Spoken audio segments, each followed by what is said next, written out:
ఇక్కడైతే ఒక ట్యాక్సీ అని ఉన్నాడు. నాకైతే ట్యాక్సీ కావాలన్నమాట. ఇప్పుడు అర్జెంట్ హాస్పిటల్ పోవాలి. బాబు ట్యాక్సీ కావాలండి. షాంపెట్ తీసుకోకపోతే ఏం చేయాలండి మిమ్మల్ని? మీ కారణం మిమ్మల్ని ఎట్లా కిడ్నాప్ చేస్తామండి? మీ డాడీ వచ్చారండి అక్కడ.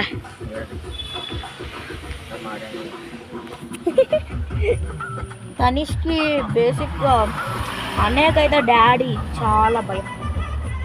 సో నాకైతే మమ్మీ భయం, అన్నయ్యకి డాడీ భయం.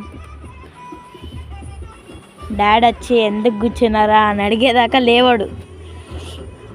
తర్వాత మొహం మార్చుకొని వెళ్ళిపోతాడు. చూసిండ్రా, ఎందుకంటే డాడీ తనీష్ అన్నయ్యని ఏమన్నారు. తనీష్ అన్నయ్య ప్రేమ, డాడీకి ప్రేమ. చూసారా, ప్రేమ అనగానే ఎట్లా నవ్వుతుండే, చిరునవ్విస్తున్నాడు పిల్లోడు.